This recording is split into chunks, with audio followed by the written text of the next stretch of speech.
नमस्कार। आज हम बात कर रहे हैं ऋग्वेद, भारत की प्राचीन संस्कृति का अनावरण, इस किताब की प्रस्तावना पर।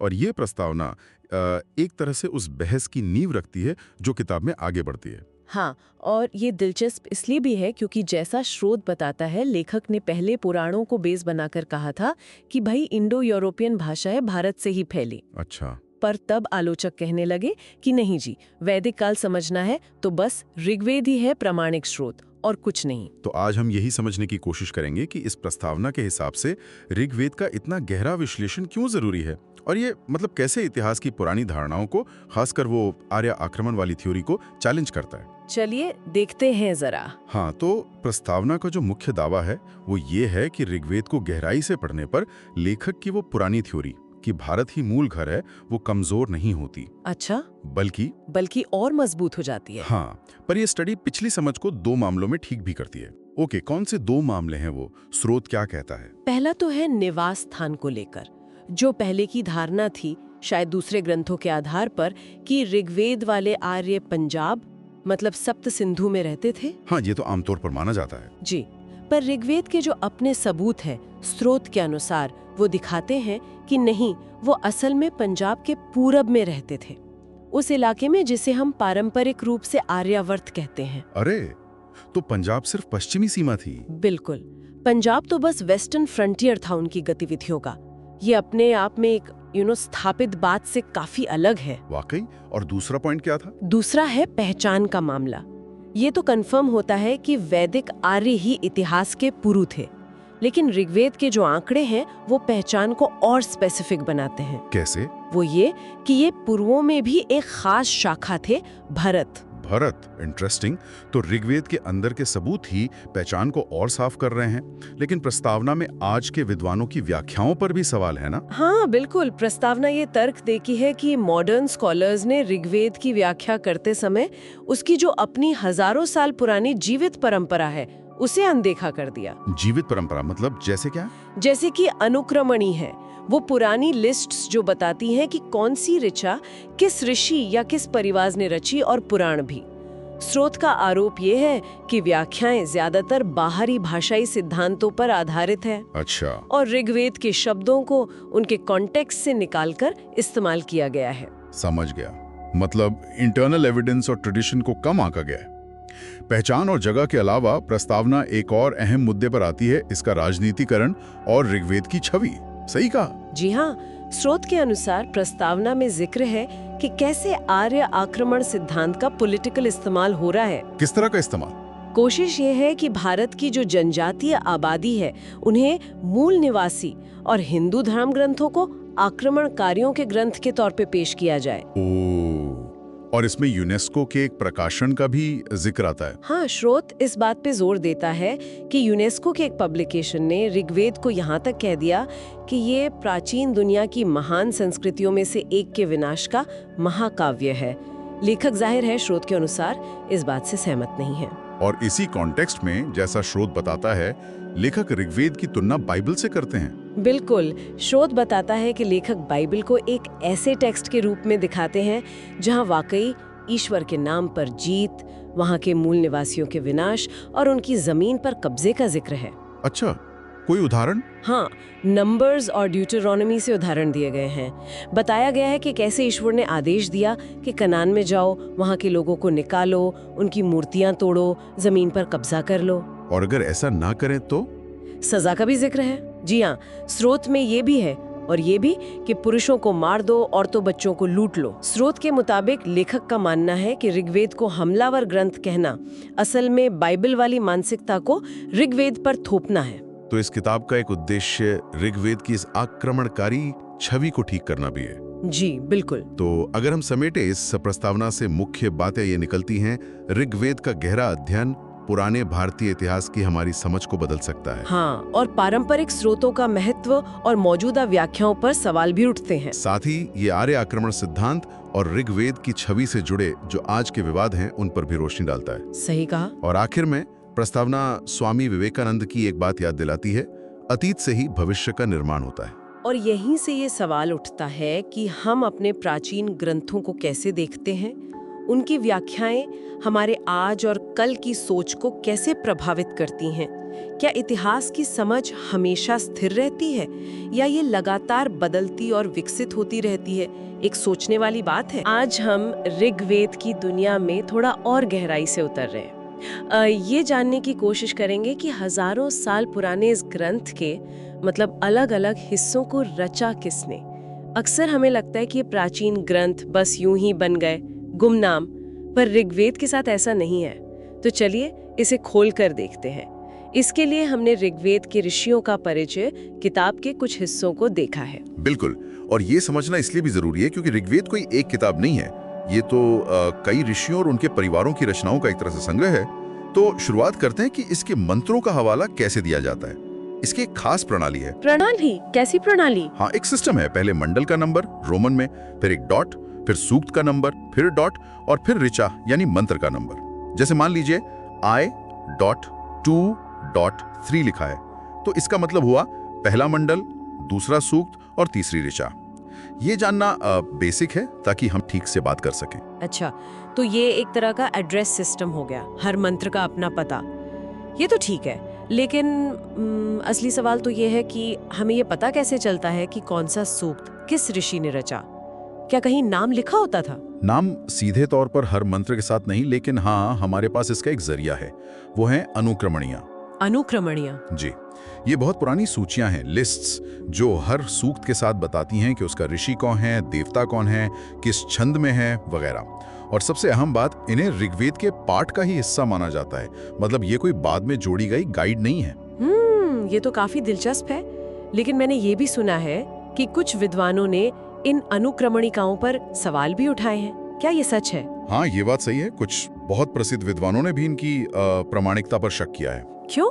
मतलब क्या कारण थे? देखिए, एक उदाहरण देता हूँ। डीडी कोसाम्बी बहुत बड़े विद्वान थे। उन्होंने लिखा कि ऋग्वेद में सबसे ज्यादा सूक्त अग्नि देवता के लिए हैं। अच्छा। जबकि असल में अगर आप गिने तो इंद्र को समर्पित सूक्तों की संख्या अग्नि के सूक्तों से लगभग 1.5 गुना ज्यादा है। करीब 3.2 का अनुपात है। अरे, इतनी बड़ी गलती! ऐसा कैसे हुआ होगा? शायद उन्होंने ध्यान नहीं दिया, या हो सकता है इसलिए कि ऋग्वेद की व्यवस्था में अक्सर अग्नि के सूक्त इंद्र के सूक्तों से पहले रखे जाते हैं। तो ऊपरी तौर पर देखने से ऐसा लग सकता है। ये दिखाता है कि कभी-कभी सतही अवलोकन से कैसे गलतफहमी हो सकती है। एक और आपत्ति थी दोहराव को लेकर। दोहराव मतलब रेपिटेशन? हाँ, कुछ विद्वानों ने, जैसे मॉरिस ब्लूमफील्ड, उन्होंने कहा कि भाई एक ही मंत्र या वाक्य अलग-अलग ऋषियों के कहे जाने वाले सूक्तों में मिलते हैं। तो अगर एक ही बात कई लोग कह रहे हैं तो फिर हम कैसे कहें कि ये वाला सूक्त फला ऋषि का ही है? इससे अनुक्रमणी पर शक पैदा होता है। हाँ, ये तो सोचने वाली बात है। अगर एक ही लाइन दो अलग सूक्तों में है जिनके ऋषि अलग बताए गए हैं, तो फिर क्या ये अनुक्रमणियां गलत है? नहीं, देखिए, इतनी आसानी से हम ये नतीजा नहीं निकाल सकते। प्राचीन साहित्य में, चाहे वो भारत का हो या यूनान का, दोहराव बहुत आम था। खासतौर पर जो धार्मिक सूत्र होते थे या साहित्यिक वाक्यांश, वो दोहराए जाते थे। महत्वपूर्ण बात यह है कि ऋग्वेद में ये दोहराव ज्यादातर ऐसे ही वाक्यांशों का है, किसी ऐतिहासिक घटना के ब्यौरे का नहीं। अच्छा। और इसका सबसे मजबूत सबूत है आप्रिय सूक्त। आप्रिय सूक्त, ये क्या होते हैं? ये एक खास तरह के यज्ञ में इस्तेमाल होने वाले सूक्त थे। और ऋग्वेद के जो 10 मुख्य ऋषि परिवार है ना, उनमें से हर एक का अपना बिल्कुल अलग विशिष्ट आप्रिय सूक्त था। जैसे हर परिवार का अपना कोई निशान हो। ओह, जैसे कोई पहचान चिन्ह? बिल्कुल। उदाहरण के लिए, विश्वामित्र परिवार का आप्रिय सूक्त है 3.4 और वशिष्ठ परिवार का है 7.2। अब इनमें कुछ ऋचाएं, जैसे 8 से 11, वो एक जैसी हैं, लेकिन इसके बावजूद ये बात बिल्कुल साफ है और मानी हुई है कि 3.4 विश्वामित्र का है और 7.2 वशिष्ठ का। तो ये दिखाता है कि थोड़ा दोहराव होने का मतलब ये नहीं कि हम रचयिता को पहचान ही नहीं सकते। अनुक्रमणी की बात यहाँ सही साबित होती है। तो ये आप्रिय सूक्त तो एक बड़ा प्रमाण हो गए। क्या इनके अलावा भी कुछ कारण है जिनसे हम इन अनुक्रमणिकाओं पर भरोसा कर सकते हैं? हाँ, कई कारण हैं। एक तो, जैसा मैंने कहा, ये खुद बहुत प्राचीन है। दूसरा, ऋग्वेद का मंडलों में विभाजन, खासतौर पर मंडल 2 से 7, जिन्हें पारिवारिक मंडल कहते हैं, क्योंकि वो साफ तौर पर एक एक ऋषि परिवार को समर्पित हैं। फिर एक ही परिवार के सूक्तों में आप देखेंगे कि भाषा, शैली, उसमें एक समानता है। कुछ ऋषि तो अपने सूक्तों के आखिर में एक ही पंक्ति दोहराते हैं, जैसे कोई तान हो। हम्म। कुछ ऋषि तो सूक्तों के अंदर अपना नाम भी लेते हैं। और सबसे बड़ी बात, जब हम अनुक्रमणी के हिसाब से ऋषियों को मानकर ऋग्वेद का अध्ययन करते हैं तो उसमें जो ऐतिहासिक घटनाएं या सामाजिक बातें मिलती हैं वो ज्यादा कोहेरेंट लगती हैं। मतलब एक तार्किक ढांचा बनता है। अच्छा, तो ये जो 10 परिवार हैं जिनकी बात हो रही है बार बार, ये कौन है और ऋग्वेद में इनकी रचनाएं कहाँ-कहाँ मिलती हैं? हाँ, तो ये 10 मुख्य परिवार हैं जिनकी पहचान उनके अपने अप्रिय सूक्त से होती है, जैसे कणु, अंगिरस, विश्वामित्र, वशिष्ठ, गृत्समद, अत्रि वगैरह। जैसा मैंने बताया, मंडल 2 से 7 तो मुख्य रूप से इन्हीं परिवारों के हैं, हर मंडल एक परिवार का। लेकिन मंडल 1, 8, 9 और 10 इनमें मिक्स है। मिक्स मतलब इनमें कई अलग-अलग परिवारों और ऋषियों की रचनाएं एक साथ मिलती हैं। मंडल 1 में आपको कणु भी मिलेंगे, अंगिरस भी, अगस्त्य भी, विश्वामित्र, वशिष्ठ, कई सारे। मंडल 8 ज्यादातर कणु और अंगिरस परिवारों का है। मंडल 9 पूरा का पूरा सोम देवता को समर्पित है, लेकिन रचयिता अलग-अलग परिवारों के हैं। और मंडल 10, जिसे अक्सर बाद का माना जाता है, उसमें तो बहुत ही ज्यादा विविधता है। वहां कई सूक्तों के रचयिताओं की पहचान थोड़ी और मुश्किल हो जाती है। उसके लिए पर गोत्र यानी उनकी वंश परंपरा, सूक्त के अंदर के इशारे और शैली का विश्लेषण करना पड़ता है। तो कुल मिलाकर बात यह है कि ऋग्वेद कोई गुमनाम रचनाओं का ढेर नहीं है। हमारे पास ये प्राचीन अनुक्रमणियां हैं जो एक तरह से नक्शा देती हैं और ये बताती हैं कि कौन सा हिस्सा किस ऋषि या परिवार से जुड़ा है। और इस नक्शे की पुष्टि, जैसा आपने बताया, कई दूसरे सबूतों से भी होती है। बिल्कुल सही। और ये जानकारी सिर्फ अकादमिक नहीं है, मतलब सिर्फ किताबों में पढ़ने के लिए नहीं है। जब हम ये जानते हैं कि कोई सूक्त किस ऋषि ने या किस परिवार ने रचा है, तो हमें उसकी व्याख्या करने में, उसके संदर्भ को समझने में ज्यादा गहराई मिलती है। हम उसके समय, उसके माहौल को शायद बेहतर समझ पाते हैं। हाँ, ये बात तो है। अच्छा, तो इस पूरी बातचीत के बाद श्रोताओं के सोचने के लिए एक सवाल छोड़ते हैं। जब हम किसी भजन या सूक्त को सिर्फ एक प्राचीन पाठ की तरह देखने के बजाय ये जानते हैं कि इसे किसी खास व्यक्ति, किसी खास ऋषि या उसके परिवार ने रचा था, तो क्या इससे हमारे उसे समझने या महसूस करने के तरीके में कोई बदलाव आता है? जरूर सोचिएगा। नमस्कार, आज हम एक बहुत ही दिलचस्प विषय पर बात कर रहे हैं, ऋग्वेद के 10 मंडल। मतलब ये सिर्फ श्लोक या कविताएं नहीं है, इनमें तो इतिहास छिपा है। जी हाँ, बिल्कुल। पर सवाल ये है कि कौन सा मंडल कब रचा गया, इनका आपसी क्रम क्या है, ये कैसे पता करें? सही सवाल है और इसका जवाब देखिए, हम बाहरी स्रोतों से ज्यादा ऋग्वेद के अंदर ही खोज रहे हैं। अंदर मतलब ऋग्वेद में ही मिलने वाले सुराग। अच्छा। जैसे कौन से ऋषि किस दौर के थे, उनके आपस में क्या रिश्ते थे। हाँ, कौन से राजाओं का जिक्र कब और कहाँ आता है, और सबसे जरूरी, समय के साथ भाषा कैसे बदल रही है। भाषा का बदलना, हाँ, ये तो ठोस सुराग हो सकता है। बिल्कुल। तो हमारा मकसद है इन 10 मंडलों का एक भरोसेमंद आंतरिक कालक्रम, मतलब एक इंटरनल क्रोनोलॉजी बनाना। तो चलिए इस गुत्थी को सुलझाते हैं। कहाँ से शुरू करें? शायद सबसे आसान हिस्सों से। हाँ बिल्कुल। 10वां मंडल यानी मंडल X सबसे साफ मामला है। क्यों? उसमें क्या खास है? भाषा। उसकी भाषा बाकी 9 मंडलों से काफी अलग है। आप देखेंगे कि उसमें कुछ पुराने शब्द गायब हैं, कुछ नए आ गए हैं, जैसे काल शब्द। अच्छा। काल शब्द पहले नहीं था। वो पहले नहीं था। वो पहले के मंडलों में उस तरह इस्तेमाल नहीं होता। और व्याकरण के रूप भी बदले हैं, जैसे पुराने कृणु की जगह कुरु का प्रयोग। ये सब दिखाता है कि ये मंडल बाकी सबसे नया है। इसका संकलन भी सबसे आखिर में हुआ। समझ गया। तो मंडल 10 सबसे बाद का, और 9वां मंडल, मंडल X? 9वां मंडल भी बाद का ही है, पर 10वें से थोड़ा पहले का। ये पूरा का पूरा सोम देवता को समर्पित है। हाँ, वो तो सोम मंडल कहलाता है। जी, ऐसा लगता है कि इसको तब इकट्ठा किया गया जब पहले 8 मंडल अपनी एक पहचान बना चुके थे, एक यूनिट की तरह। मतलब ये बाद में जोड़ा गया संग्रह है, एक तरह से कह सकते हैं। और इसमें जो स्तुतियां हैं वो भी ज्यादातर बाद के ऋषियों की लगती हैं। ऐसा नहीं कि पुराने मंडलों से चुनकर इसमें डाली गई हों। ठीक है। तो 9 और 10 ये दोनों बाद के हो गए। अब आते हैं उस हिस्से पर जिन्हें सबसे पुराना माना जाता है, पारिवारिक मंडल। हाँ, मंडल 2 से लेकर 7 तक। इनका आपस में क्या क्रम है? ये तो सब पुराने हैं, तो इनमें कौन पहले कौन बाद में? यहाँ हमारा मुख्य आधार बनता है ऋषियों की वंशावली, मतलब कौन किसका वंशज है, किसने किसके बाद रचना की। अच्छा, वंश के आधार पर। हाँ, और इस नजरिए से जब हम देखते हैं तो एक क्रम उभर कर आता है।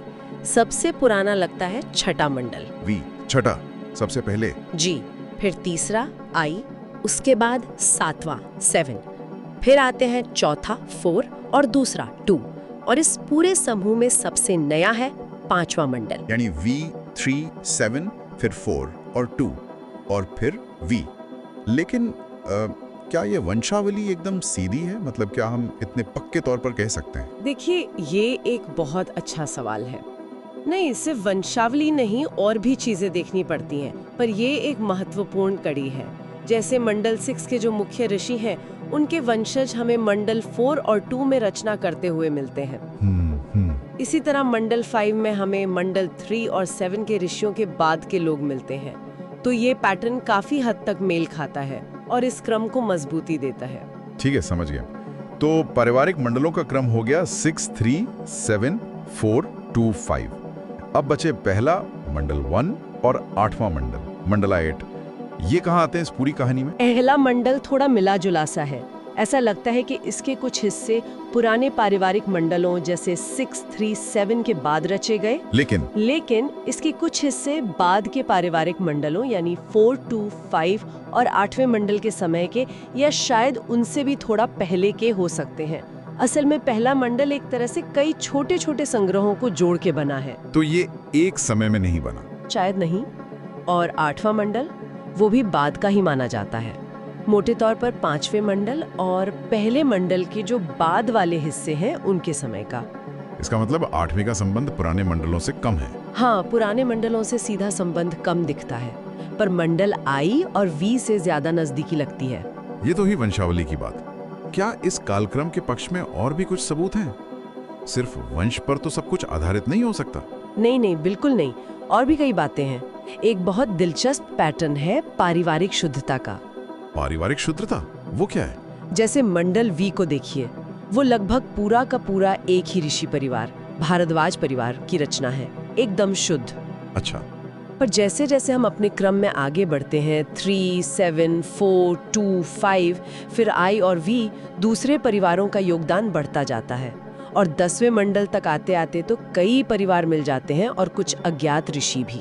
मतलब समय के साथ मिक्सिंग बढ़ती गई। बिल्कुल, और ये पैटर्न हमारे निकाले गए कालक्रम से एकदम फिट बैठता है। ये तो वाकई दिलचस्प है। और राजाओं का जिक्र, क्या उनसे भी कुछ पता चलता है? हाँ, उनसे भी पुष्टि होती है, खासकर भरत वंश के राजाओं से। जैसे राजा देवोदास का जिक्र वो मंडल 6 में मिलता है, जो हमारा सबसे पुराना मंडल है। ठीक। फिर उनके प्रसिद्ध वंशज राजा सुदास, जिन्होंने 10 राजाओं का युद्ध लड़ा था, उनका जिक्र मुख्य रूप से मंडल 3 और 7 में है, जो हमारे क्रम में 6 के बाद आते हैं। जी हाँ, और फिर सुदास के बाद के राजा जैसे सहदेव और सुमक, उनका उल्लेख मंडल 1 और 4 में मिलता है। ये भी हमारे क्रम के हिसाब से बाद के मंडल हैं। तो राजाओं का क्रम भी मंडलों के क्रम से मेल खा रहा है। सही, पर एक राजा है त्रसदस्यु, उनका मामला थोड़ा अनोखा है। त्रसदस्यु, क्या अनोखा है उसमें? देखिए, त्रसदस्यु पुरु वंश के थे और उनका जिक्र मुख्य रूप से बाद के मंडलों 5वें और 8वें में मिलता है। ये उनके समय के हिसाब से ठीक है। हाँ, तो इसमें अनोखा क्या है? अनोखा ये है कि उनका जिक्र कुछ बहुत पुराने मंडलों जैसे चौथे, छठे और 7वें में भी आ जाता है। अरे, तो फिर ये तो क्रम को गड़बड़ कर देगा। यहीं पर विश्लेषण काम आता है। ऐसा माना जाता है कि ये बाद में जोड़े गए अंश हो सकते हैं, जिन्हें हम प्रक्षेप या इंटरपोलेशंस कहते हैं। मतलब बाद में किसी ने डाल दिया। क्यों? शायद इसलिए कि त्रसदस्यु ने किसी बहुत महत्वपूर्ण लड़ाई में वैदिक जनों की, शायद भरतों की मदद की होगी, तो उनकी तारीफ में बाद के ऋषियों ने पुराने मंडलों में भी उनके लिए कुछ श्लोक जोड़ दिए। अच्छा, तो ये अपवाद भी एक तरह से नियम को ही पुष्ट कर रहा है। बिल्कुल, ये दिखाता है कि मुख्य ढांचा वही है, पर कुछ छोटे मोटे बदलाव बाद में हुए हैं। तो अगर हम पूरी तस्वीर को एक साथ देखें तो ऋग्वेद के मंडलों का आंतरिक कालक्रम कुछ इस तरह बनता है। सबसे पहले मंडल 6, जी, फिर 3 और 7, उसके बाद 4 और 2, साथ में मंडल 1 के कुछ शुरुआती हिस्से, हाँ, फिर 5 और 8, और मंडल 1 के बाकी हिस्से, और सबसे आखिर में 9 और 10। प्रक्रिया मतलब रचना से लेकर संकलन तक ये कोई 100-200 साल के बाद नहीं है। हाँ, ये तो लग ही रहा है। ये सदियों में फैली हुई है। स्रोत का अनुमान तो कम से कम 2000 साल का है, 2 सहस्राब्दियां। 2000 साल? बाप रे। ये एक किताब नहीं बल्कि एक पूरी लाइब्रेरी है जो समय के साथ बनी है। बिल्कुल, ये एक विकसित होती हुई परंपरा का जीता जागता सबूत है। वाकई कमाल है। ये सोचना कि इन प्राचीन दिखने वाली ऋचाओं में इतनी परतें छुपी हैं जिन्हें ध्यान से देखने पर खोला जा सकता है। और एक आखिरी दिलचस्प बात है जिस पर शायद हमारे श्रोता आगे सोच सकते हैं। जी। विश्लेषण में कुछ ऐसे नाम भी आते हैं जैसे अत्रि या कुत्स। अब पुराने जमाने में इनके पौराणिक मतलब भी थे, जैसे अत्रि का संबंध शायद सूर्य से या कुत्स का वज्र से रहा हो। हाँ। लेकिन बाद में यही नाम ऐतिहासिक ऋषियों के भी बन गए। तो ये दिखाता है कि इन ग्रंथों को पढ़ते समय कितना सावधान रहना पड़ता है। एक ही शब्द या नाम के कई मतलब हो सकते हैं जो समय और संदर्भ के साथ बदलते हैं। बहुत सही कहा, मतलब हर परत को बहुत ध्यान से देखना पड़ता है। नमस्कार, आज हम ऋग्वेद के भूगोल पर एक थोड़ी अलग नजरिए से बात करने वाले हैं। हमारे पास एक स्रोत है, ऋग्वेद का भूगोल, वैदिक आर्यों का वास्तविक ग्रह क्षेत्र, जिसके कुछ अंशों पर हम आज गौर करेंगे। आमतौर पर हम यही सुनते आए हैं कि ऋग्वेद का जो समय है उसका केंद्र पंजाब था, मतलब सप्त सिंधु, और वैदिक लोग पश्चिम से आए और पूर्व की ओर फैले। लेकिन ये स्रोत इस पूरी बात पर ही एक तरह से सवाल उठा रहा है। हाँ, बिल्कुल। इसका कहना है कि वैदिक लोगों का मूल घर पंजाब के पूर्व में था और वो फैले पश्चिम की तरफ। ये तो काफी उलट बात है। जी बिल्कुल, ये स्रोत जो स्थापित धारणा है उसे चुनौती देता है। तो चलिए देखते हैं कि इस दावे के पीछे ये स्रोत क्या तर्क और सबूत दे रहा है। हाँ, तो इसका जो सबसे मुख्य तर्क है वो ऋग्वेद के अंदरूनी कालक्रम मतलब उसकी इंटरनल क्रोनोलॉजी पर आधारित है। जब हम ऋग्वेद के मंडलों को उनके माने गए रचना क्रम में देखते हैं, जैसे मंडल 6, 3, 7 को पहले का माना जाता है और फिर 4, 1, 8 बाद के हैं, तो एक पैटर्न दिखता है। अच्छा, कैसा पैटर्न? स्रोत कहता है कि ये पैटर्न पूर्व से पश्चिम की ओर एक फैलाव दिखाता है, पश्चिम से पूर्व की ओर नहीं, जैसा हम आमतौर पर सोचते हैं। दिलचस्प। तो ये मंडलों के क्रम से ही दिशा का अंदाजा लगा रहे हैं। और क्या नदियों का जिक्र भी, क्या वो भी इसी तरफ इशारा करता है? हाँ, नदियों का जिक्र इसमें बहुत अहम है।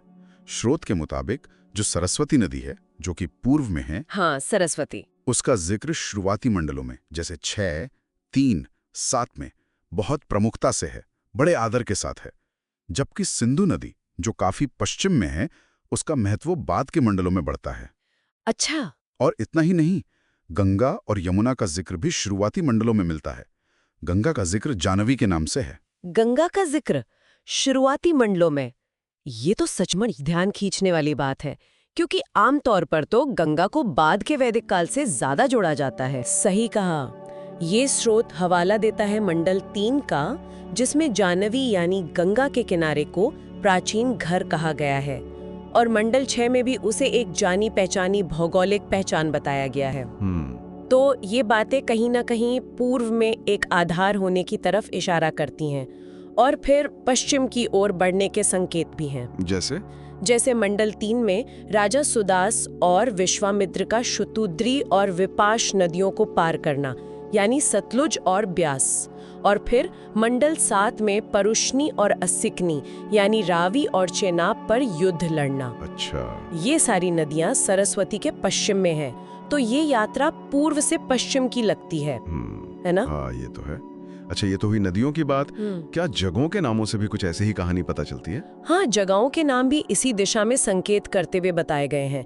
स्रोत कहता है कि हरियाणा क्षेत्र के लिए जो शब्द इस्तेमाल हुए हैं, जैसे वर आ पृथ्व्या यानी पृथ्वी का सर्वश्रेष्ठ स्थान, या नाभा पृथ्व्या यानी पृथ्वी का केंद्र, और इलायास्पदा, मानुष जैसे उल्लेख, ये सब शुरुआती मंडलों में है। ओके। और इसके बिल्कुल उलट गांधारी, जो अफगानिस्तान के पास का इलाका है, उसका जिक्र बहुत बाद के मंडल यानी मंडल 1 में आता है। अच्छा, तो पहले पूरब के नाम, फिर बाद में पश्चिम के। हाँ, और काशी और कीकट यानी बिहार के उल्लेख भी पूर्व में एक तरह की मौजूदगी का आभास देते हैं। समझ गया।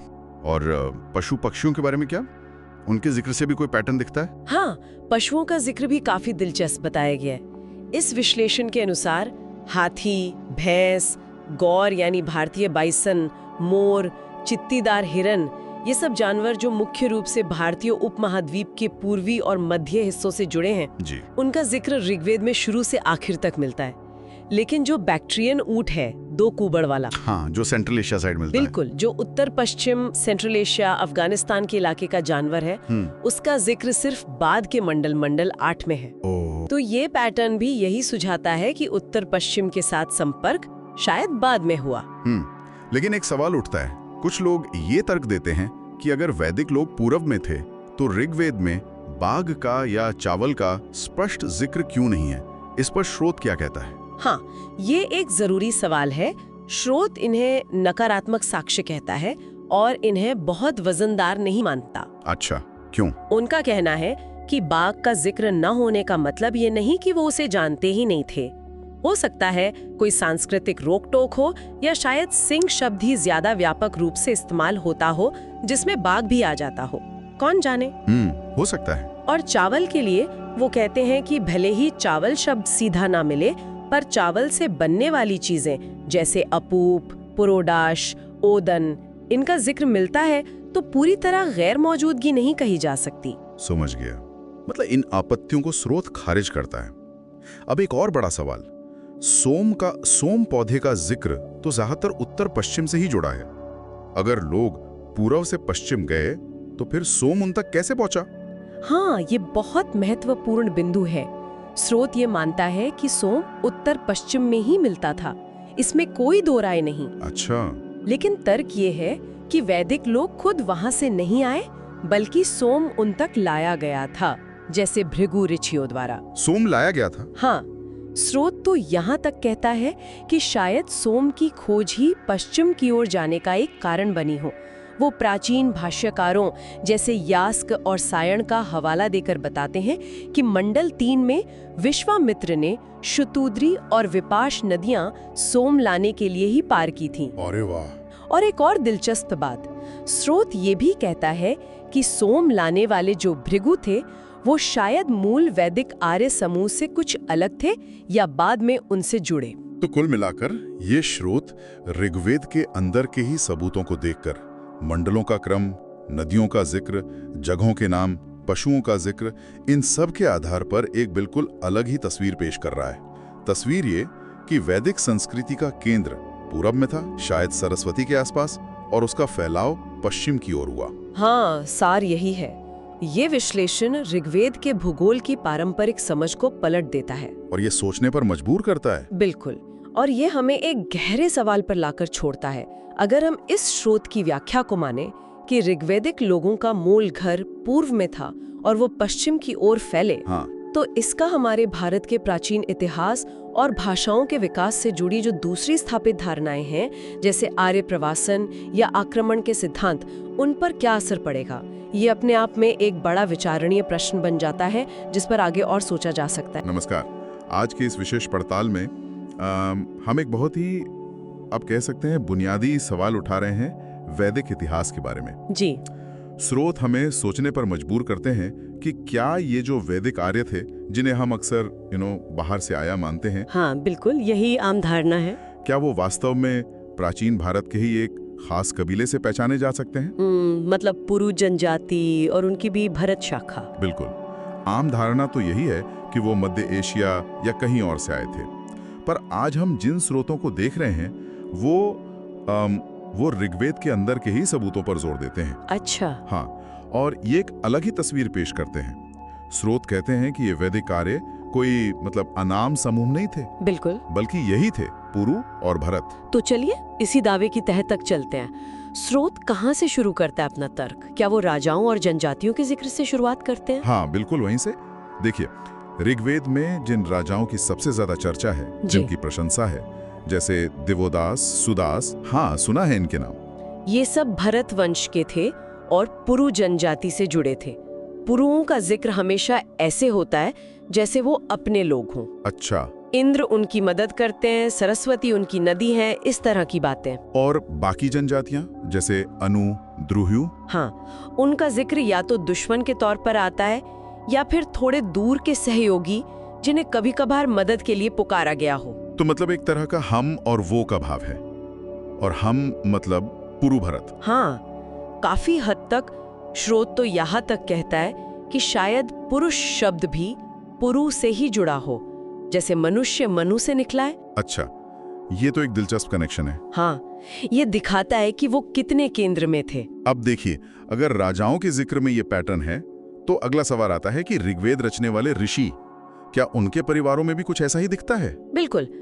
क्या कहते हैं स्रोत ऋषि परिवारों के बारे में? स्रोत ऋग्वेद की जो 10 ऋषि परिवार परंपरा है उसको देखता है, खास तौर पर आपरी सूक्तों के जरिए। आपरी सूक्त ये क्या होते हैं संक्षेप में? जी, ये खास सूक्त होते हैं जिनमें देवताओं का आवाहन एक निश्चित पारंपरिक क्रम में किया जाता है। तो इनमें से 9 परिवार तो पारंपरिक पुरोहित वंश हैं, अंगिरस, वशिष्ठ वगैरह। ठीक है। लेकिन 10वां परिवार अनोखा है, वो है भरत परिवार, और ये एक राजसी परिवार था, पुरोहित नहीं। पुरोहितों के लिस्ट में एक राजाओं का परिवार। हाँ। यही उनके खास स्थान को दिखाता है ना? बात है। और इन आपरी सूक्तों में आपने कहा देवताओं का क्रम, उसमें भारती देवी का जिक्र। हाँ, ये बहुत ही महत्वपूर्ण बिंदु है। इन सूक्तों में भारती देवी का आवाहन होता है।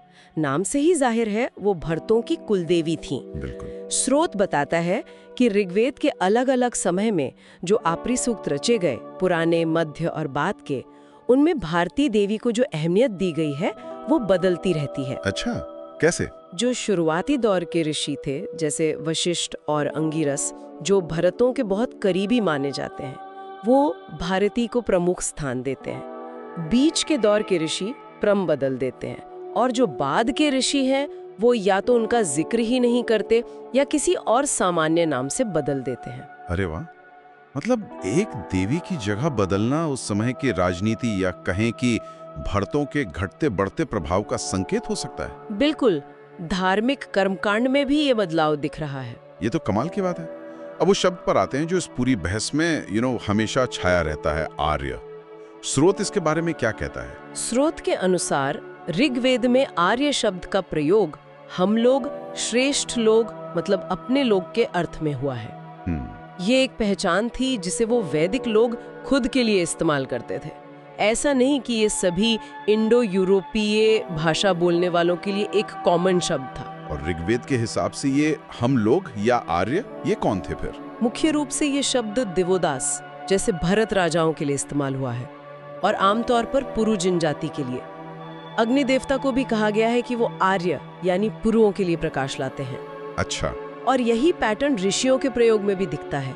जिन सूक्तों में आर्य शब्द आता है उनमें से ज्यादातर, करीब 28 सूक्त, भरतों से सीधे जुड़े ऋषि परिवारों ने रचे हैं, जैसे भरत, अंगिरस, वशिष्ठ।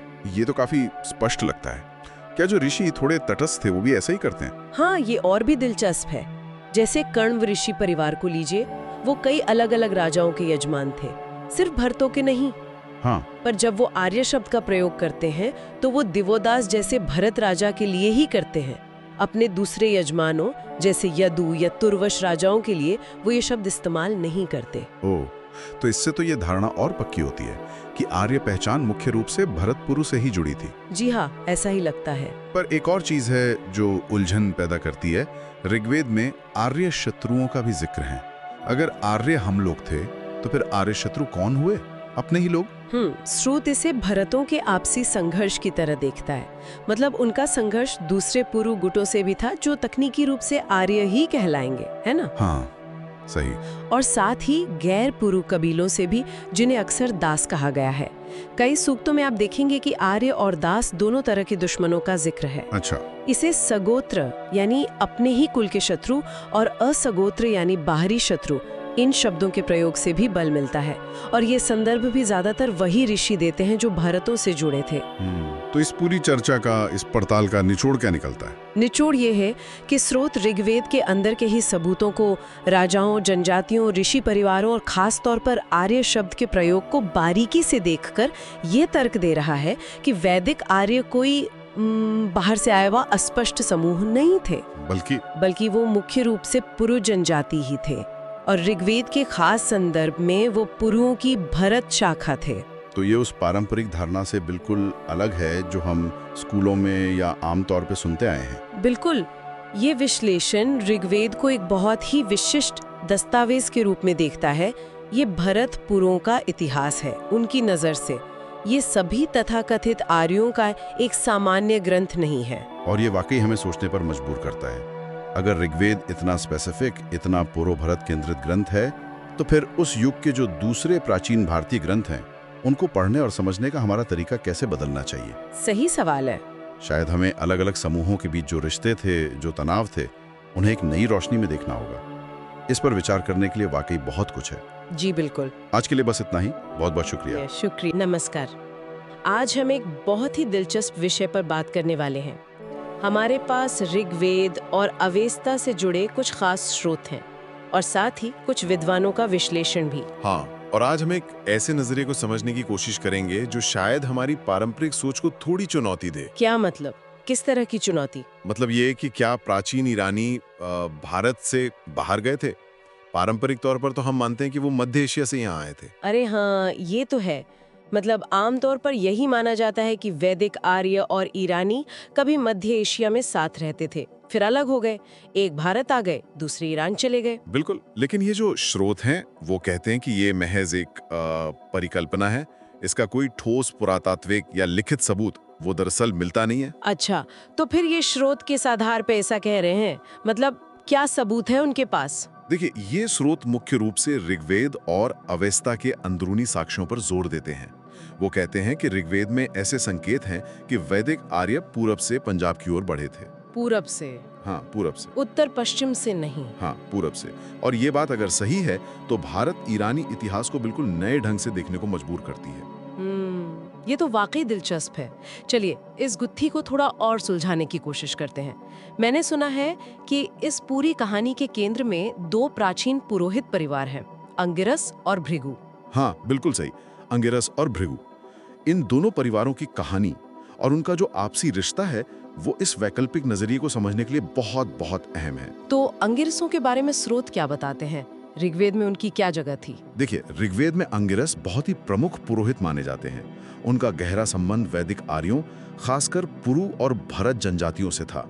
ये जनजातियां ऋग्वेद के मुख्य नायक हैं एक तरह से। हाँ हाँ। और बृहस्पति जैसे जो देवता तुल्य ऋषि हैं, उन्हें भी इसी वंश का माना जाता है। तो ऋग्वेद के शुरुआती हिस्सों में उनका काफी दबदबा दिखता है। अच्छा, और भृगुओं का क्या वो भी इतने ही महत्वपूर्ण थे? भृगु भी उतने ही प्राचीन और महत्वपूर्ण माने जाते हैं। खासकर अग्नि पूजा और सोम यज्ञ की शुरुआत से उनका नाम जुड़ता है। पर दिलचस्प बात यह है क्या? कि ऋग्वेद के जो शुरुआती मंडल हैं, उनमें वो थोड़े मुख्य धारा से मतलब बाहर से लगते हैं। स्रोत उनका संबंध अनु नाम की एक जनजाति से जोड़ते हैं। अनु जनजाति? हाँ, और इन्हीं अनुओं को ये स्रोत प्राचीन ईरानी मानते हैं। अरे वाह, ये तो वाकई पेचीदा है। अगर भृगु इतने प्राचीन और अहम थे, तो फिर शुरू में वो मुख्य धारा से बाहर क्यों थे? क्या कोई झगड़ा या संघर्ष था? स्रोत इसी तरफ इशारा करते हैं। लगता है कोई संघर्ष जरूर था। भृगुओं को ऋग्वेद में पहचान थोड़ी देर से मिली, लेकिन बाद के वैदिक काल में वो इतने प्रभावशाली हो गए। कितने? कि आज हमें वेदों के जो मुख्य संस्करण मिलते हैं ना, जैसे शाकल और शौनक शाखाएं, वो भी भृगुओं से ही जुड़ी हैं। ये दिखाता है कि बाद में उनका प्रभाव कितना ज्यादा बढ़ गया था। हाँ, ये बात तो है। और तो और पौराणिक कथाओं में भी देखिए, भृगुओं को अक्सर देवताओं का विरोधी दिखाया जाता है। असुरों का पुरोहित जैसे शुक्राचार्य। हाँ, शुक्राचार्य। और याद रखिए, ईरानी परंपरा में अहोर जो असुर जैसा लगता है, उसका मतलब देवता होता है। अच्छा, ये तो बिल्कुल उल्टा है। तो क्या अवेस्ता जो प्राचीन ईरानी ग्रंथ है, वो भी इस कहानी से कुछ मेल खाता है? हाँ बिल्कुल, अवेस्ता इस तस्वीर को और साफ करता है। अवेस्ता में अहुर देवता हैं और देव दानव। ऋग्वेद से ठीक उल्टा। एकदम उल्टा। और वहाँ अथर्वन नाम के पुरोहित हैं, जिन्हें स्रोत भृगुओं का ईरानी रूप मानते हैं। वो अहुरों से जुड़े हैं। दूसरी तरफ अंग्र हैं, जिन्हें अंगिरसों से जोड़ा जाता है, और वो देवों यानी दानवों से जुड़े हैं। कमाल है। अवेस्ता में एक जगह कवि कहे जाने वाले अथर्वनों के एक समूह का जिक्र भी है। ऐसा लगता है कि वो शायद देव पूजकों की तरफ चले गए थे। ये कुछ वैसा ही लगता है जैसे भृगुओं का एक गुट, जैसे जमदग्नि ऋषि की शाखा, वो वैदिक मुख्यधारा में शामिल हो गया था। तो ये परिवारों और ग्रंथों की कहानी तो हो गई, लेकिन भूगोल, क्या भूगोल भी इस नजरिए का साथ देता है? भूगोल भी एक बहुत अहम कड़ी है। स्रोत कुछ पश्चिमी विद्वानों का हवाला देते हैं, जैसे ग्नौली और स्कैवर, उनका कहना है कि अवेस्ता का जो सबसे पुराना भौगोलिक ज्ञान है हाँ, वो पूर्वी ईरान यानी आज का अफगानिस्तान और पंजाब, जिसे अवेस्ता में हप्त हिंदू कहा गया है, बस यहीं तक सीमित था। पश्चिमी ईरान या उत्तरी मध्य एशिया का जिक्र या तो है ही नहीं या बहुत बाद का है। तो इसका मतलब कि जानकारी या लोगों का फैलाव पूरब से पश्चिम की ओर हुआ लगता है, ना कि पश्चिम से पूरब की ओर। और ऋग्वेद का भूगोल, क्या वो भी यही इशारा करता है? ऋग्वेद भी कुछ ऐसा ही दिखाता है। पुरुभरत जनजाति पूरब से, मतलब आज के हरियाणा के आसपास से पश्चिम की ओर फैली, पंजाब यानी सप्त सिंधु में। और स्रोत कहते हैं कि अनु जनजाति, जिन्हें वो ईरानी मानते हैं, वो पहले से ही पंजाब में थी। अच्छा। और वो मशहूर दाशराग्य युद्ध, 10 राजाओं की लड़ाई, जिसका जिक्र ऋग्वेद के 7वें मंडल में है। हाँ, सुना है उसके बारे में। वो पुरु राजा सुदास और अनुद्रुह्यु जनजातियों के एक संघ के बीच पंजाब में ही हुई थी। और इस संघ में ऐसे नाम हैं जो बाद के ईरानी समूहों जैसे पार्थियन, पर्शियन, पख्तून जैसे लगते हैं। माना जाता है कि इस युद्ध में हार के बाद अनु पश्चिम की तरफ चले गए। और एक बात, ऋग्वेद के बाद के मंडलों में, जैसे 8वें मंडल में, हमें ईरानी जैसे नामों वाले संरक्षक मिलते हैं। कशु, तिरिंदीर, परशव, ऊंटों जैसे उपहारों का जिक्र मिलता है।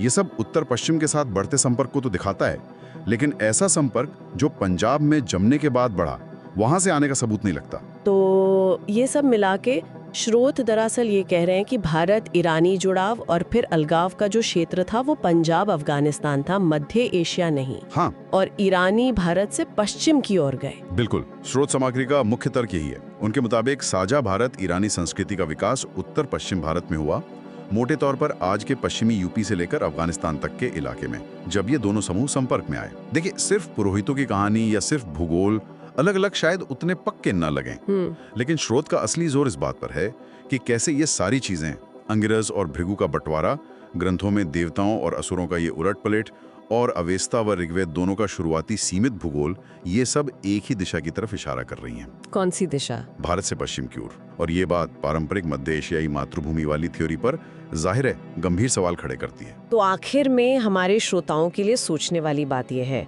अगर स्रोत का ये नजरिया सही है कि प्राचीन ईरानी यानी अनु जनजाति भारत से पश्चिम की ओर गई थी, तो इसका आर्य प्रवासन या आगमन के पूरे सिद्धांत पर क्या असर पड़ेगा? और ऋग्वेद और पुराणों को हम कैसे समझेंगे अगर हम अनुओं को प्राचीन ईरानियों के रूप में देखें? ये यकीनन काफी गहरा सोचने का मुद्दा। स्वागत है। आज हम कुछ बहुत ही दिलचस्प अकादमिक स्रोतों की गहराई से पड़ताल कर रहे हैं। जी। इनका विषय है इंडो यूरोपियन भाषा परिवार की शुरुआत। मतलब ये भाषाएं शुरू कहाँ से हुई? हाँ, और आम तौर पर यही माना जाता है कि ये शायद दक्षिण रूस, वो जो स्टेपी इलाका है, वहां से भारत आई। बिल्कुल। लेकिन आज जिन स्रोतों पर हम बात कर रहे हैं वो कुछ और ही कहानी बताते हैं। हाँ, एक बिल्कुल अलग नजरिया कि शायद इन भाषाओं का मूल भारत में ही था और वो यहाँ से बाहर फैली। तो ये तो काफी बड़ा दावा है। यकीनन। और इन स्रोतों में कई तरह के सबूतों का जिक्र है, जैसे प्राचीन ग्रंथ, ऋग्वेद, अवेस्ता। अच्छा। फिर पुरातत्व की खोजें हैं, जगहों और नदियों के नाम हैं, भाषा विज्ञान की अपनी बारीकियां हैं। इनका मुख्य तर्क ये है कि जो प्रचलित थ्योरी है वो शायद अब एक तरह की एकेडमिक हठधर्मिता बन गई है और कई अहम सुरागों को नजरअंदाज कर रही है। तो चलिए फिर इन्हीं दावों की गहराई में उतरते हैं, देखते हैं ये स्रोत क्या कहते हैं और किस आधार पर इंडो यूरोपियन भाषाओं का घर भारत को बताते हैं। जी। कहां से शुरू करें? शायद सबसे पुराने ग्रंथों से, ऋग्वेद और अवेस्ता। हाँ, वो सही रहेगा। इन स्रोतों के अनुसार ये जो सबसे प्राचीन इंडो ईरानी ग्रंथ है ना, इनमें लोगों के पश्चिम या उत्तर पश्चिम की ओर जाने का जिक्र मिलता है, भारत आने का नहीं। ओह, ये तो वाकई मतलब जो हम सुनते आए हैं उसके बिल्कुल विपरीत है। बिल्कुल। ये ग्रंथ पुरु मतलब वैदिक आर्यों के पूर्वज, फिर अनु जिन्हें ईरानी, यूनानी वगैरह का पूर्वज माना जाता है, और द्रुयु जिन्हें सेल्टिक, जर्मनिक लोगों का पूर्वज कहा जाता है, ऐसे कबीलों की बात करते हैं। अच्छा। और स्रोतों का दावा है कि पुराण और ऋग्वेद में असल में वर्णन है कि ये अनु और ध्रुयु समूह भारत से बाहर गए। भारत से बाहर? हाँ, पहले ध्रुयु शायद उत्तर की ओर मध्य एशिया गए और फिर वो जो दशराग्ने युद्ध हुआ था, हाँ, 10 राजाओं का युद्ध, उसके बाद अनु और जो बचे हुए ध्रुयु थे वो पश्चिम की ओर गए। ऐसा इन स्रोतों का कहना है। ये तो काफी मतलब पूरी दिशा ही बदल देता है। अच्छा, अगर ग्रंथों में बाहर जाने का जिक्र है तो जमीन पर क्या? पुरातत्व, क्या बाहर से आने का कोई ठोस सबूत मिला है पुरातत्व में? यही एक बड़ा सवाल यही स्रोत उठाते हैं। देखिए, यूरोप में इंडो यूरोपियन विस्तार के पुरातात्विक निशान साफ दिखते हैं, वो कॉर्डेड वेयर संस्कृति वगैरह। हाँ, सुना है। लेकिन भारत में खासकर दूसरी सहस्राब्दी ईसा पूर्व में ऐसे किसी बड़े बाहरी आगमन का कोई ठोस निर्विवाद सबूत नहीं मिला है। कोई खास आर्य बर्तन या औजार या कब्रें, ऐसा कुछ नहीं? नहीं, ऐसा कुछ खास पैटर्न नहीं दिखता जो किसी बाहरी समूह के आने की पुष्टि करे। और इसी वजह से अब ज्यादातर पुरातत्वविद भी वो आर्यन आक्रमण या बड़े पैमाने पर प्रवासन वाली थ्योरी को उसको सही नहीं मानते। तो मतलब पुरातत्व एक तरह से खामोश है इस मुद्दे पर, कह सकते हैं। और ये खामोशी अपने आप में बहुत कुछ कहती है इन स्रोतों के अनुसार। ठीक है, बिना पुरातात्विक सबूत के बाहरी आगमन की थ्योरी वाकई कमजोर लगती है। अच्छा, तो फिर भाषा में चलते हैं। क्या भाषा में कोई और सुराग हैं, जैसे जगहों या नदियों के नाम? हाँ, ये एक और दिलचस्प पहलू है जिसे ये स्रोत सामने लाते हैं। यूरोप में अगर आप देखें तो कई बड़ी नदियों के नाम इंडो यूरोपियन भाषाओं से भी पुराने हैं। अच्छा, जैसे डैन्यूब, राइन, इनके नाम शायद उन भाषाओं से हैं जो इंडो यूरोपियन के आने से पहले बोली जाती थी। ओके, तो इससे पता चलता है कि वहां पहले कोई और लोग थे। बिल्कुल, लेकिन उत्तर भारत में स्थिति अलग है। यहाँ ज्यादातर नदियों के नाम जैसे सिंधु, सरस्वती, गंगा, यमुना, ये सब वैदिक काल से ही मुख्यतः संस्कृत के हैं। ये तो है। तो स्रोतों का तर्क है कि ये भारत में इंडो आर्यन भाषा की गहरी जड़ों का संकेत है। अगर कोई और भाषा बोलने वाले बहुत पहले से यहाँ होते तो उनके दिए कुछ नाम तो बचने चाहिए थे, है ना? जैसे यूरोप में बचे। ये बात सोचने वाली है। अच्छा, भाषा विज्ञान में और क्या है? आपने आइसोग्लॉस का जिक्र किया था शुरू में। हाँ, आइसोग्लॉस ये भाषा विज्ञान की एक शाखा है। आप इसे ऐसे समझ सकते हैं कि जैसे नक्शे पर मौसम की रेखाएं होती हैं, वैसे ही ये भाषाओं के बीच साझा विशेषताओं की रेखाएं होती हैं। अच्छा, तो इन स्रोतों के अनुसार ये रेखाएं दिखाती हैं कि हिट्टाइट जैसी कुछ शाखाएं शायद बहुत पहले अलग हो गईं। हिट्टाइट जो तुर्की में थे। जी, जबकि भारतीय, ईरानी, यूनानी और अर्मेनियाई शाखाएं ये एक समूह के तौर पर ज्यादा समय तक साथ रहीं। तो इसका क्या मतलब हुआ? इसका मतलब ये हुआ कि ये पैटर्न शायद भारत से दो दिशाओं में बाहर प्रवास के विचार से मेल खाता है। एक रास्ता उत्तर की ओर मध्य एशिया गया, जहां से शायद हिट्टाइट और तुखारी अलग हुए, और दूसरा रास्ता पश्चिम की ओर गया, जिससे ईरानी, यूनानी, अर्मेनियाई वगैरह निकले। ये भाषा के अंदर की रिश्तेदारी हुई। क्या बाहर की भाषाओं से भी कोई संकेत मिलते हैं, दूसरी भाषा परिवारों से? हाँ, कुछ अध्ययनों का हवाला दिया गया है। जैसे एक शोधकर्ता है निकोल्स, उनका अध्ययन इंडो यूरोपियन विस्तार का एक केंद्र बैक्ट्रिया सॉग्डियाना, यानी आज का अफगानिस्तान, मध्य एशिया का इलाका, वो भारत के काफी पास है। बिल्कुल, तो ये भारत से पश्चिम की ओर फैलाव का इशारा हो सकता है। इसी तरह चीनी भाषा या फिर ऑस्ट्रोनेशियन भाषाएं जो दक्षिण पूर्व एशिया और प्रशांत में फैली हैं, से तुलना करने वाले अध्ययन भी मध्य एशिया में प्राचीन इंडो यूरोपियन उपस्थिति की ओर संकेत करते हैं। ये सब भारत के नजदीक के इलाके हैं। ठीक है, लेकिन एक बहुत मजबूत तर्क तो ये दिया जाता है हमेशा कि संस्कृत और दूसरी भारतीय आर्य भाषाओं में द्रविड़ भाषाओं के शब्द हैं, या ऑस्ट्रिक भाषाओं के। हाँ, सबस्ट्रेटम थ्योरी। हाँ, सबस्ट्रेटम। क्या ये साबित नहीं करता कि आर्य बाहर से आए और यहाँ पहले से मौजूद द्रविड़ या ऑस्ट्रिक बोलने वालों से घुले मिले? देखिए, स्रोत इस सबस्ट्रेटम वाले तर्क को काफी हद तक नकारते हैं। उनका कहना है कि पहली बात तो ये कि कई शब्द जिन्हें बाहरी कहा जाता है, उनकी विश्वसनीय संस्कृत व्युत्पत्ति, मतलब संस्कृत की अपनी जड़ें मौजूद हैं, जिन्हें अनदेखा किया गया है। अच्छा, मतलब वो मूलतः संस्कृत के ही हो सकते हैं। हाँ, ऐसा उनका दावा है। दूसरी बात, कई समानताएं भाषाओं के बाद के संपर्क और लेन देन का नतीजा हो सकती हैं। जरूरी नहीं कि वो किसी प्राचीन मिश्रण का ही सबूत हो, साहित्य का आदान प्रदान भी तो होता है। और एक और दिलचस्प बात, उत्तर भारत के कुछ खास जानवर हैं, जैसे ऊंट है, शेर है, इनके नाम द्रविड़ भाषाओं में भी संस्कृत से ही लिए गए लगते हैं। तो ये तो प्रभाव की उल्टी दिशा हुई। हाँ, कुछ मामलों में ऐसा लगता है। तो ये सबस्ट्रेटम वाला तर्क उतना सीधा नहीं है जितना बताया जाता है। ये तो काफी पेचीदा है। अच्छा, और उस मूल इंडो यूरोपियन भाषा के बारे में क्या, जिसे भाषाविदों ने रिकंस्ट्रक्ट करने की कोशिश की है? हाँ, प्रोटो इंडो यूरोपियन। जी, क्या उसके जो शब्द रिकंस्ट्रक्ट किए गए हैं वो हमें मूल स्थान के बारे में कुछ बताते हैं? पहले ये माना जाता था कि जो शब्द रिकंस्ट्रक्ट हुए हैं, जैसे संटी का पेड़ या भेड़िया, ये ठंडे इलाके की तरफ इशारा करते हैं। हाँ, और हाथी जैसे भारतीय जानवरों के शब्दों की कमी थी शायद। बिल्कुल। तो कहा गया कि भारत मूल स्थान नहीं हो सकता, लेकिन ये स्रोत बताते हैं कि ये तर्क अब पुराना हो गया। हाल के अध्ययन जैसे गैमक्रेलिडजे और इवानोव का काम है जी। उसमें हाथी के लिए संस्कृत में इबिस, ग्रीक में एलिफस जैसा कुछ, बंदर के लिए कपी और यहाँ तक कि तेंदुए के लिए भी मूल शब्द रिकंस्ट्रक्ट किए गए हैं। तो तस्वीर बदल रही है। अच्छा, तो जानवरों वाले तर्क का आधार अब उतना मजबूत नहीं रहा। कह सकते हैं। और एक और बात थी संस्कृत की ध्वनियों को लेकर। उसे सेटम समूह का माना जाता है, जो ध्वनियात्मक रूप से ज्यादा विकसित है केंटम के मुकाबले, जिसे पुराना माना जाता था। हाँ, ये केंटम सीटम विभाजन। तो पहले सोचते थे कि विकसित है मतलब नया है, तो केंद्र में नहीं हो सकता। पर अब कुछ भाषाविद मानते हैं कि नई चीजें, नई खोजें अक्सर केंद्र में होती हैं और पुरानी बातें किनारों पर, दूर दराज के इलाकों में बच जाती हैं। तो संस्कृत का सातेम होना शायद भारत के केंद्र होने का ही सबूत हो। ये एक संभावना ये स्रोत रखते हैं। ये तो वाकई सोचने का एकदम नया तरीका है। और क्या भारत के अंदर भी कोई पुरानी भाषाई परतें मिलती हैं, मतलब आक्रमण या प्रवासन से अलग कुछ? हाँ, ये एक और काफी चौंकाने वाली बात है जिस पर ये स्रोत ध्यान दिलाते हैं। हिमालय में एक भाषा है बंगाणी जी, उसमें कुछ पुरानी केंटम जैसी विशेषताएं मिली हैं जो आमतौर पर पश्चिमी इंडो यूरोपियन भाषाओं में मिलती हैं।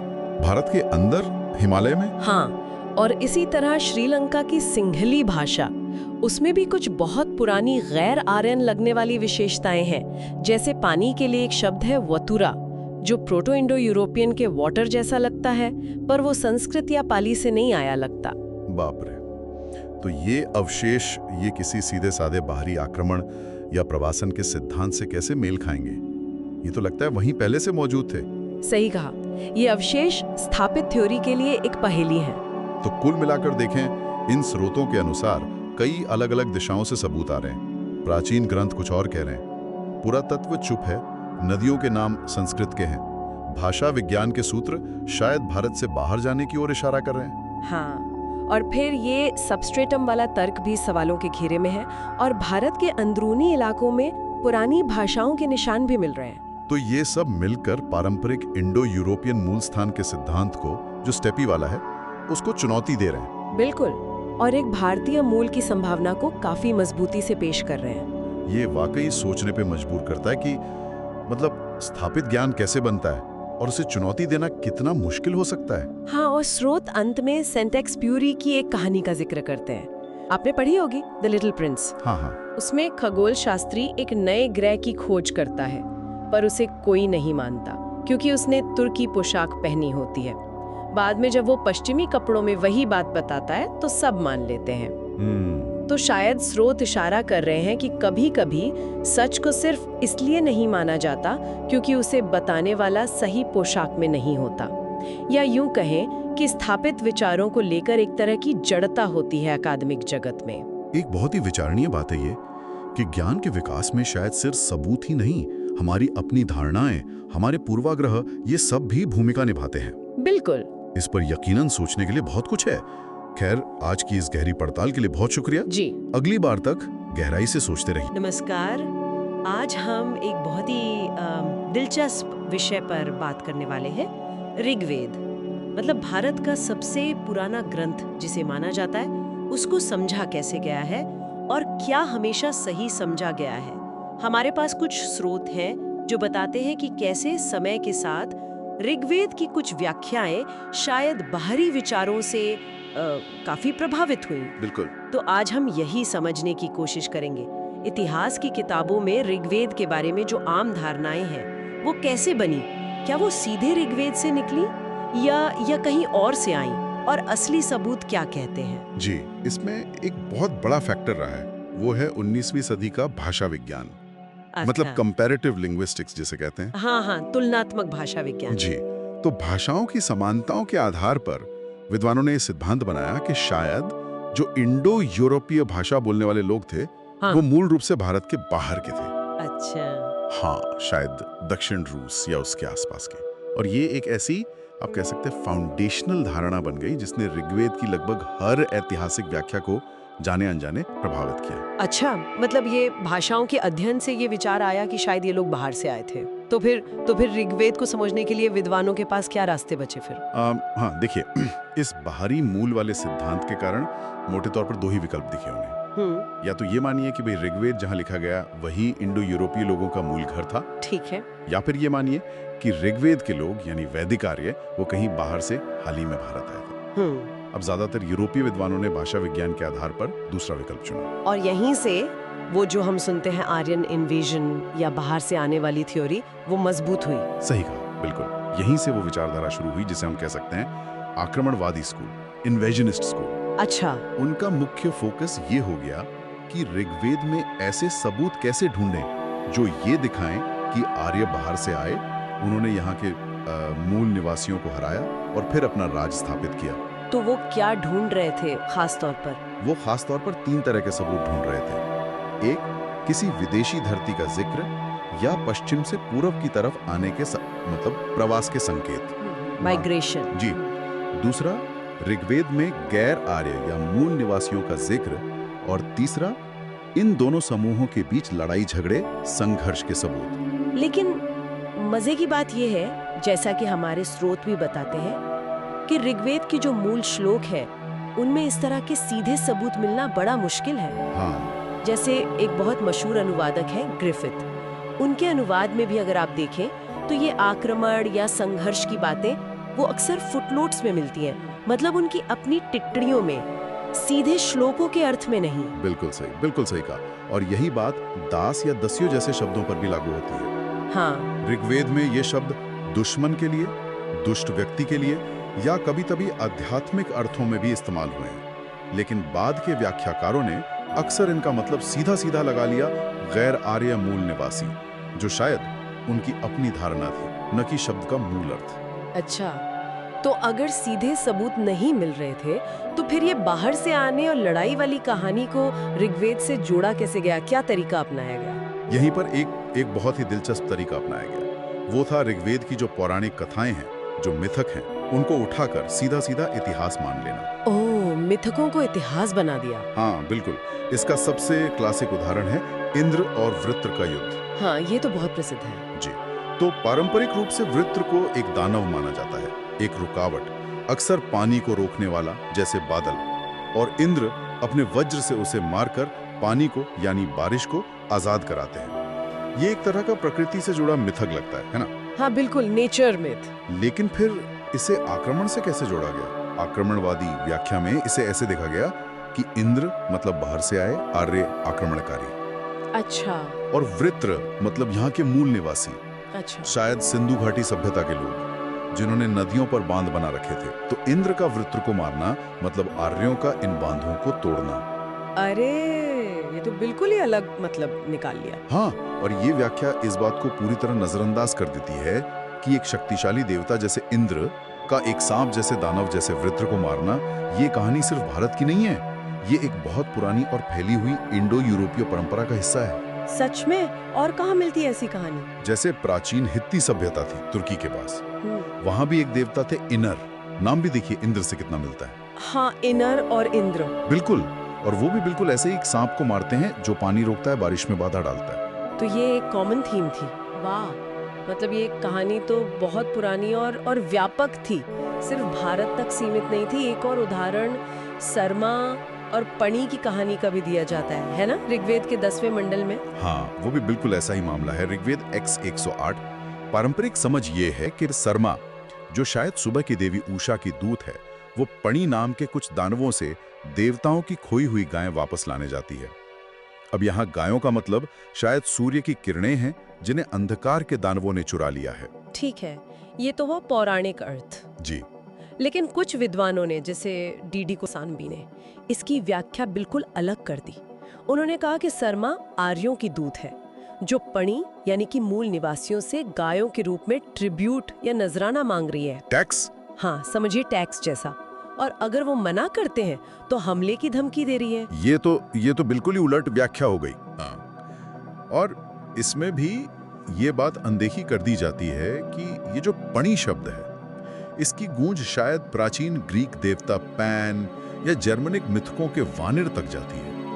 मतलब ये सिर्फ कोई लोकल झगड़ा नहीं था, शायद इसका आयाम कहीं ज्यादा बड़ा और पुराना हो सकता है। तो मतलब कुल मिलाकर बात ये समझ आ रही है कि ऋग्वेद की ऐतिहासिक व्याख्या करते समय कई बार विद्वानों पर पहले से तय बाहरी सिद्धांतों का असर ज्यादा रहा है, बजाय इसके कि खुद ऋग्वेद के शब्द और उसकी अपनी दुनिया क्या कह रही है। बिल्कुल, एक तरह का चश्मा पहनकर देखा गया। हाँ, ये वाकई सोचने पर मजबूर करता है कि अगर हम एक पल के लिए इन भारी सिद्धांतों वाले चश्मे को उतार दें, जैसे कि आर्य बाहर से ही आए थे, ये मानकर ही न चले और सीधे ऋग्वेद के पाठ को उसकी अपनी शर्तों पर, उसके अपने समय, उसके अपने भूगोल के संदर्भ में समझने की कोशिश करें तो हाँ, तो शायद हमें प्राचीन भारत के इतिहास की एक बिल्कुल अलग तस्वीर दिखे, और मुमकिन है कि वो ज्यादा सच्ची, ज्यादा प्रामाणिक तस्वीर हो। ये अपने आप में एक बहुत गहरी पड़ताल का रास्ता खोलता है कि हम अपने अतीत को कैसे समझते हैं और क्यों।